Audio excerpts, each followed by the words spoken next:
Amerikan donanmasının füze sorunu. Amerikan donanmasının karaya ateş gücü intikali, Tomahawk, Block 4 ve 5, hava savunma SM-2, 3, 6 ISSM ve su üstü harbi için sahip olduğu ateş gücünü temsil eden füzelerin büyük bir çoğunluğu dikey fırlatma rampalarıyla ateşlenir. Amerika Birleşik Devletleri VLS kapasitesi. Bugün Amerika Birleşik Devletleri donanmasının sahip olduğu 70 adet DDG-51 sınıfı muhribin her birinde 96 VLS yuvası, 3 Zumwalt sınıfı kruvazörün her birinde 80 VLS yuvası, 17 adet CG-47 sınıfı kruvazörün her birinde 122 VLS yuvası, 12 Virginia sınıfı nükleer saldırı denizaltısının her birinde 12 ila 40 VLS yuvası mevcuttur. Toplamda söz konusu gemilerin yani 102 adet muhrip, kruvazör ve denizaltının hepsinin faal olduğunu ve tüm VLS yuvalarının dolu olduğunu farz ve kabul edersek, karşımıza atışa hazır toplam 10.000 füze kapasitesi, gemi başına ortalama 98 ortaya çıkar.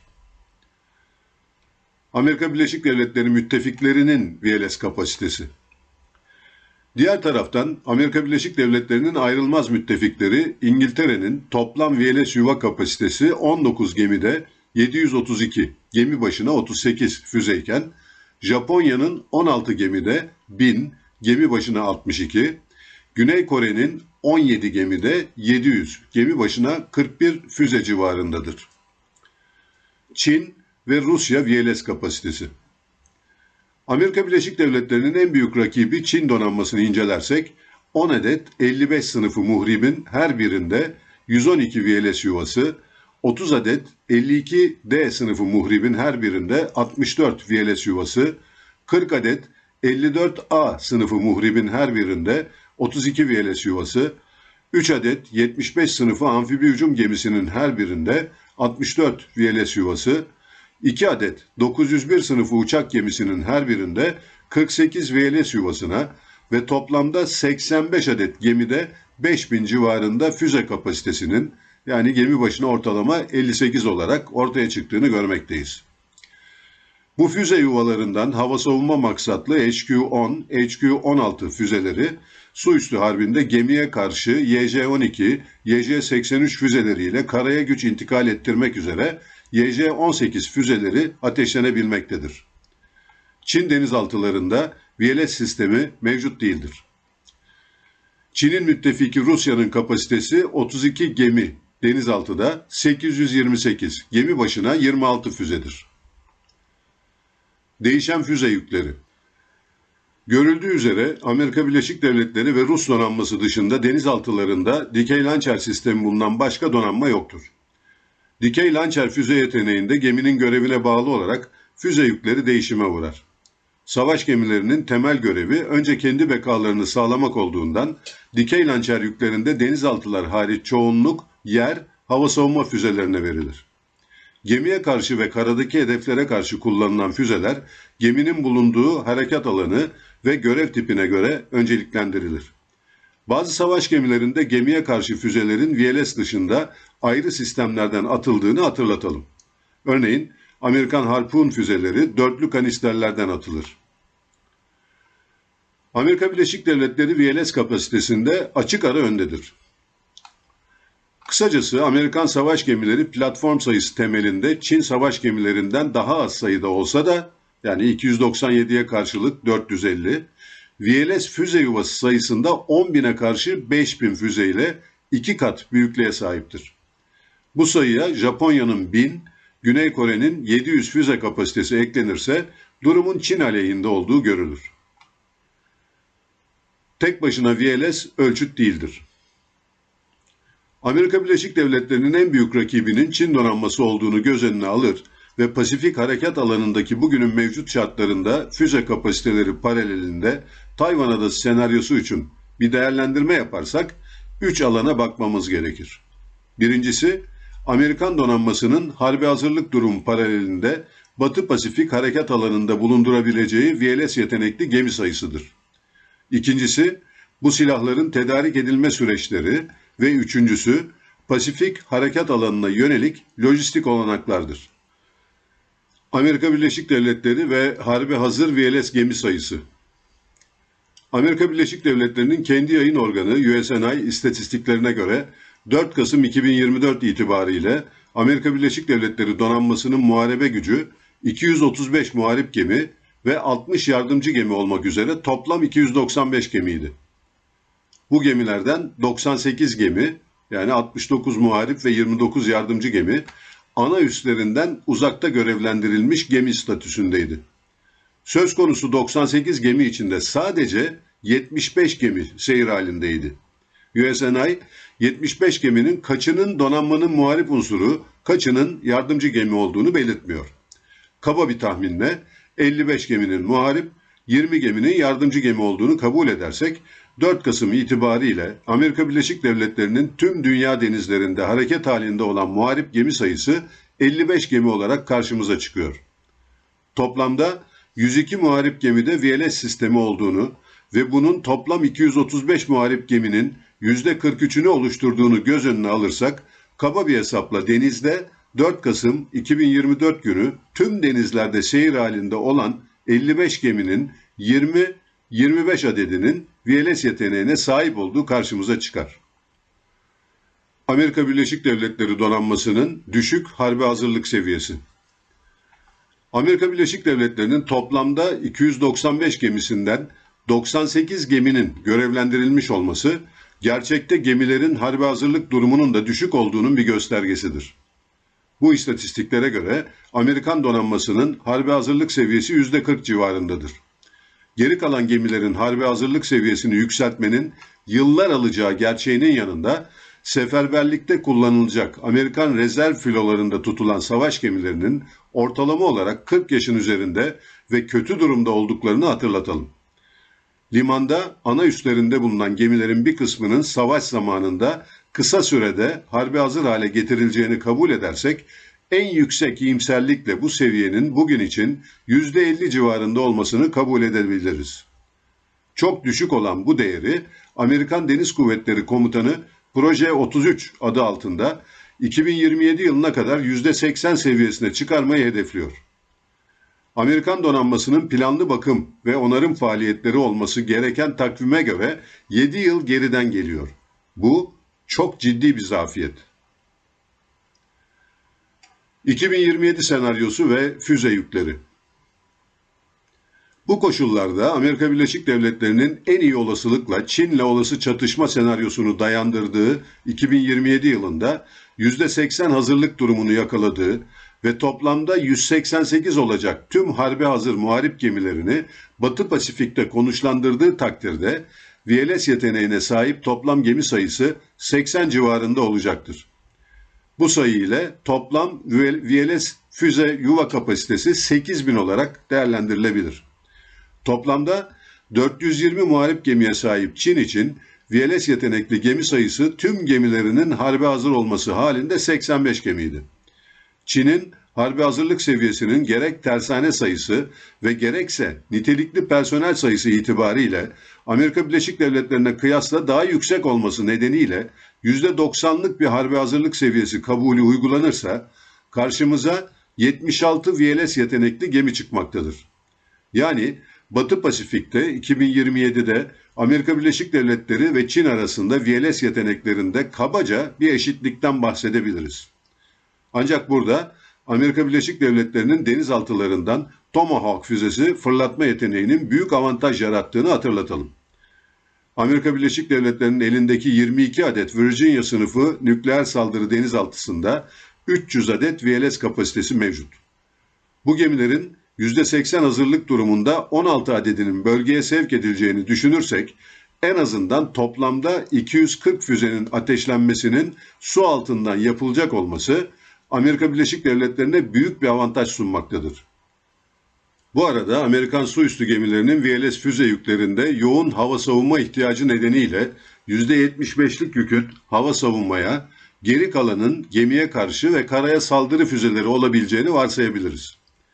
Buna karşılık Amerikan savaş gemilerinin Çin'in 1. ve 2. adalar zinciri içinde Amerika Birleşik Devletleri üssü Guam'ı dahi gerek karadan gerekse gemiden atılan füzelerle tesir altına alabileceği göz önüne alınırsa, özellikle Amerikan muharip suüstü gemilerinin savaşın ilk saatlerinden itibaren hayatta kalma şansının ya da hasar almama şansının düşük olduğunu vurgulamak gerekir.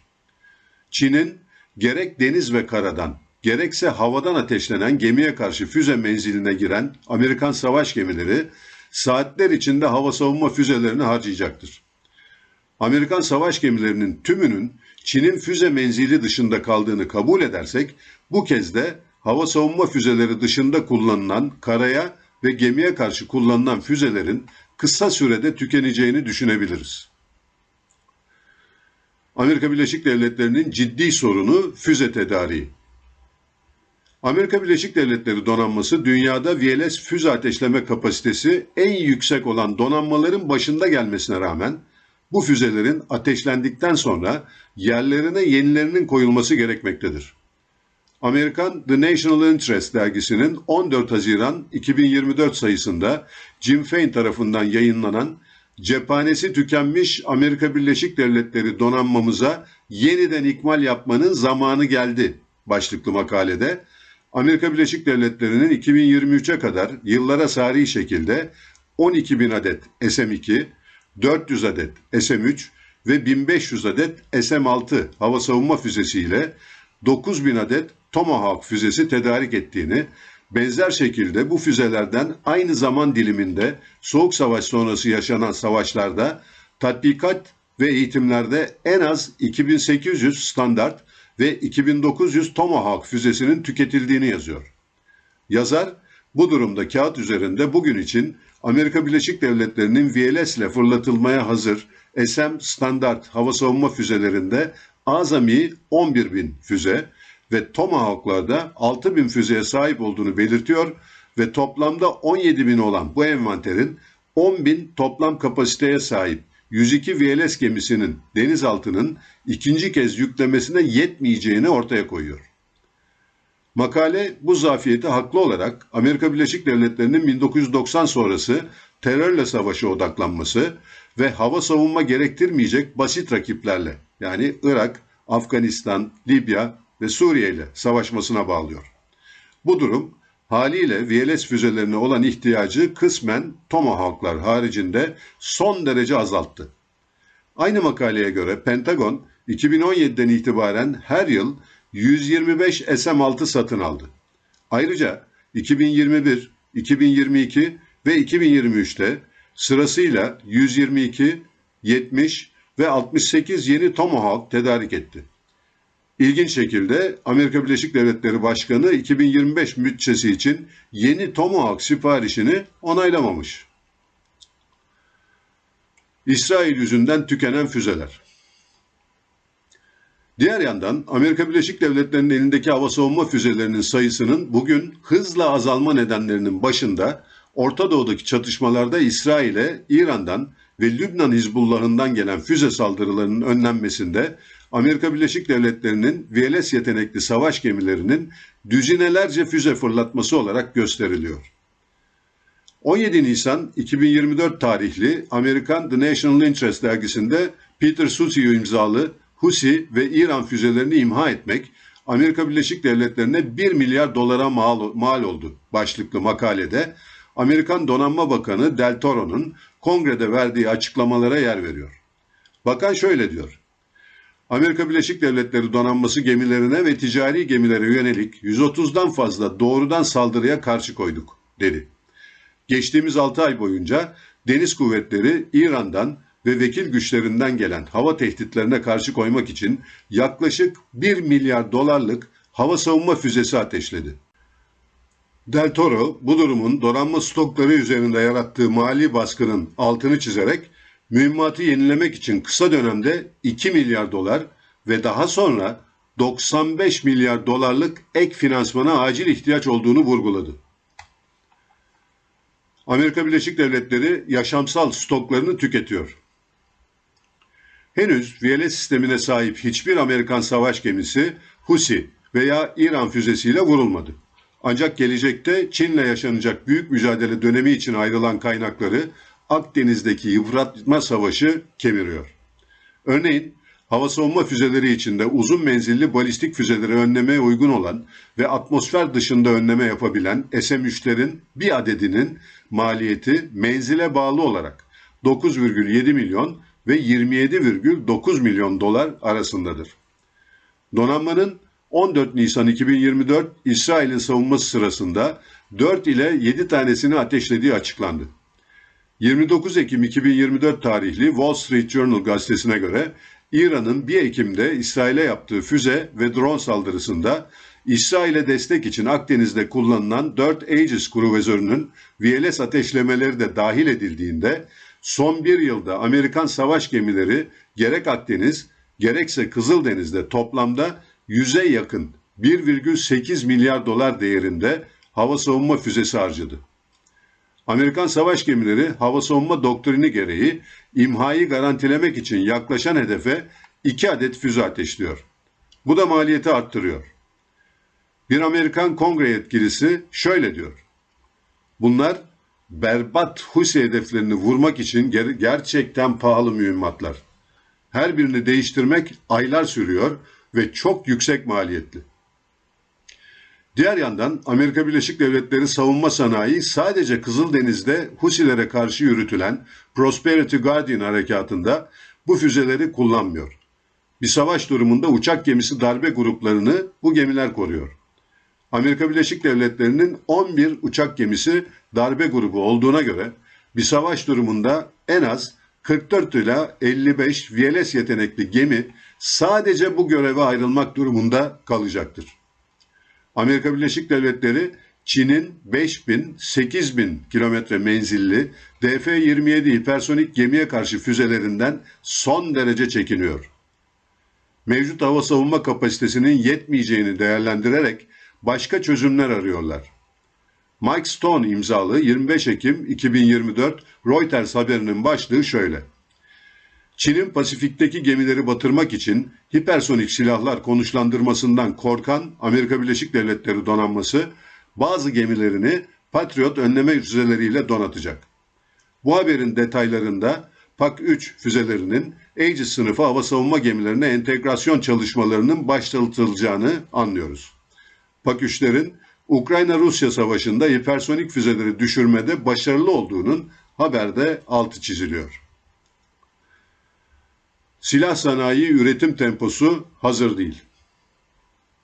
Temel sorun Amerika Birleşik Devletleri donanması ve savunma sanayi hem Avrupa'da hem de Orta Doğu'da büyük ölçekli bir yıpratma savaşı için tasarlanmış üretim altyapısına sahip değil. Asıl savaşın Pasifik'te yaşanacağı düşünülürse gerek Ukrayna gerekse İsrail cepheleri Amerikan savunma sanayi planlamalarının dışında zafiyetlere neden oluyor. Amerika Birleşik Devletleri Çin'le savaşta kullanacağı füzeleri Akdeniz ve Kızıldeniz'de harcıyor. Diğer yandan kısa menzilli füzeler olan SM-2'lerin her biri 2 milyon doların biraz üstünde ve SM-6'lar da yaklaşık 3,9 milyon dolara mal oluyor. Ancak en önemlisi bir adet SM-3 füzesinin üretimi en hızlı 2, en uzun 3 yıl sürüyor. Standart füzelerinin Türkiye dahil 13 ülke tarafından kullanıldığını da düşünürsek, bu füzeleri üreten RTX firmasının önümüzdeki günlerde büyük baskı altında kalacağını da öngörebiliriz.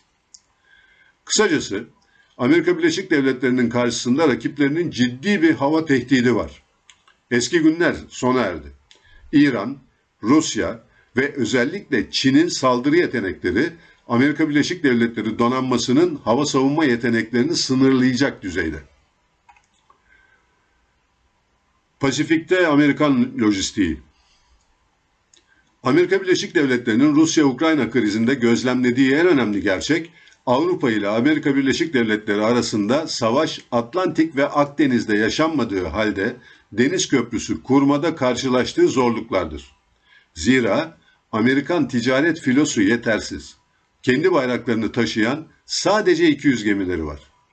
Amerika Birleşik Devletleri'nin yardımcı gemiler filosu Military Sealift Command, Askeri Deniz Lojistik Destek Komutanlığı'nın olanakları da çok kısıtlı. Kendi ihtiyaçlarına yetmiyor. 19 adet açık deniz lojistik destek ve denizde akaryakıt ikmali tankeri, 14 adet cephane nakliye, 15 adet askeri malzeme nakliye gemisi, 21 adet deniz aşırı üslerde önceden konuşlu yığınaklanma malzeme gemisine sahipler. Çin için bu sayı 5500. Pentagon, Çin'le bir çatışma durumunda lojistik faaliyetlerin yaklaşık %90'ını deniz yoluyla gönderecektir. Bu sayıların Çin ve Rusya ile Atlantik, Avrupa ve Asya Pasifik cephelerinde iki cepheli bir savaşta son derece yetersiz kalacağı açıktır. Sadece bir mekanize tümenin harp araçları 100.000 tonun üzerindedir. NATO'nun soğuk savaş planlarına göre Avrupa'daki bir savaşta daha ilk aylarda bütünleme ikmali için Amerika Birleşik Devletleri'nden takviye edilmesi gereken yük miktarı 25 milyon ton civarındaydı. Askeri harekat ihtiyacı petrol ürünleri ise 100 milyon varildi. Şimdi bu tabloya mesafelerin Avrupa cephesine göre 2-3 kat olduğu ve 2000-5000 mil çapında ölçülebilen değerlerde yani çok uzak olduğu Pasifik harekat alanını ekleyelim. Karşımıza korkunç zor bir tablo çıkıyor. 2024 Şubat ayında Temsilciler Meclisi'nin bir komitesi Pentagon'un Ulaştırma Komutanlığı'nın deniz lojistik kapasitesini yetersiz olarak nitelendirmişti. Pasifik'te Japonya, Avustralya ve Güney Kore gibi en önemli Amerika Birleşik Devletleri müttefiklerinin petrolü yok. En azından yakıtta Amerika Birleşik Devletleri himayesine bağımlılar. Bu duruma Avrupa'da Rusya ile Orta Doğu'da Amerikan korunmasına ihtiyaç duyacak. İsrail'in savaşlarını ve ihtiyaçlarını ekleyelim. Pasifik ve Atlantik'te aylarca sürecek deniz ulaştırma köprüsü ve dolayısıyla bu konvoyların 3 boyutlu tehdide karşı korunması ihtiyacını saymıyorum bile. Okyanus geçişlerinde 11 adet nükleer uçak gemisi hariç her geminin birkaç defa denizde yakıt ikmali yapma ihtiyacı var. Ancak yeterli gemileri yok. Olsa da bu gemileri savunmaya ayıracak VLS gemilerinin sayısı yeterli değil. Zira öncelikler farklı. Ancak donanmanın füze ihtiyacının karşılanması en az akaryakıt ihtiyacının karşılanması kadar önemli. Virginia sınıfı denizaltılar ilk salvo Tomahawk füzelerini kullandıktan sonra yeni yüklemeleri nasıl ve nerede yapacaklar? Suüstü gemileri savaşın ilk günlerinde standart füze yüklerini tüketecekler. Zaten eldeki mevcutlar ikinci kez tam yüklemeye izin vermiyor. Eğer İran-İsrail savaşı çıkar ve Amerika Birleşik Devletleri İran'la savaşa çekilirse stokların çok daha hızlı azalacağı ve 2027 yılına kadar değil ikinci yükleme, tek yüklemeye bile yetemeyecek duruma geleceğini söyleyebiliriz. Diğer yandan ana vatanda imal edilen bu füzelerin donanmaya intikal ettirilip Çin füze tehdidinin olmadığı alanlarda gemilere yüklenmesi ayrı bir sorun alanıdır. Eğer Çin denizaltıları 2. Dünya Savaşı'nda Amerikan denizaltılarının uyguladığı saldırgan denizaltı harbini uygularsa bu füzeleri taşıyan ikmal gemileri yolda batırılabilir. Guam Adası gibi bölgeye en yakın Amerikan üssünün Çin, hava ve füze tehdidi altında olması ayrı bir sorundur. Kısacası Amerika Birleşik Devletleri'nin VLS yetenekleri Çin'in 2 katı olsa da ana vatandan çok uzakta icra edilecek Amerikan-Çin savaşında bu durumun ciddi bir fark yaratacağını söylemek kolay değil. Amerika Birleşik Devletleri'nin çözmesi gereken sorunlar 2 kat avantajının çok ama çok üstündedir. Trump döneminin en öncelikli sorunu Amerikan donanmasının sorunlarını aşmak olacaktır. 16. yüzyıldan sonra denizden uzaklaştırılan Türk'ü denizle tekrar buluşturan Büyük Atatürk'ü vefatının 86. yılında özlemle anıyorum. Vatan kurtaran, devlet kuran ve Kemalizm gibi devrim ve ilerlemenin ideolojisini yaratan Büyük Önder, aynı zamanda Cumhuriyet donanmasının kurucusu, Türk denizcileşmesinin teorisyenidir. Limansız, gemisiz, tersanesiz Türk denizcisini her alanda devrimle ve yatırımlarla tarih sahnesine tekrar çıkardı. Aziz hatırası önünde saygıyla eğiliyorum. Cem Gürdeniz.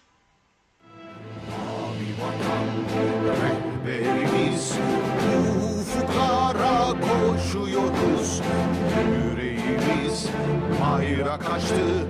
Ya